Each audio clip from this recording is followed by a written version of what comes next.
किसी सिद्धि के लिए नहीं, वैसे नहीं। सामान सगुन के लिए जलाते हैं पूजा गृह आदि में, तो कोई बाधा नहीं है। बाकी ऐसे अखंड दीपकों का घरों में जलाने का उल्लेख नहीं मिलता।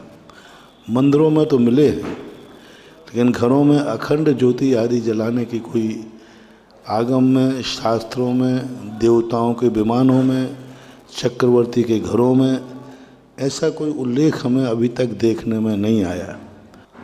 फिर भी शगुन के रूप में जलाएं तो जलाएं, लेकिन ज़रूरी नहीं है, क्योंकि निरंतर घरों में अनुष्ठान निरंतर होते रहने से, क्योंकि गृहस्थी के हिसाब से चलती है, उसमें निरंतर अनुष्ठान होने से विपरीत परिस्थितियों से उसकी टकराहट होती है। अखंड रूप से होना नहीं चाहिए वैसे घरों में। सबसे बड़ी चीज़ ध्यान रखना, दिवाली वगैरह के दिन जलाना है तो उस दिन उतनी पवित्रता रखना चाहिए।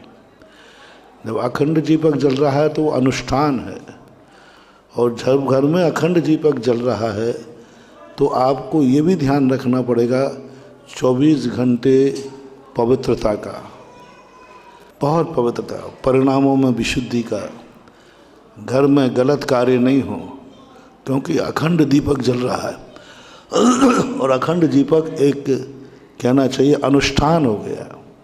तो अनुष्ठान के यदि है तो 24 घंटे आप पवित्र रह नहीं पाएंगे, पवित्रता रख नहीं पाएंगे, तो फिर उस अनुष्ठान का अभिनय होता है, उपेक्षा होती है, तो उससे नुकसान हो जाता है। कभी विशेष कार्यक्रम में दिवाली आदि पर जलाने से, तो उस समय तो आप लोग वैसे ही विशुद्ध होते हैं, दिवाली का दिन है, सब लोगों के परिणाम अच्छे होते हैं, भगवान का दिन है।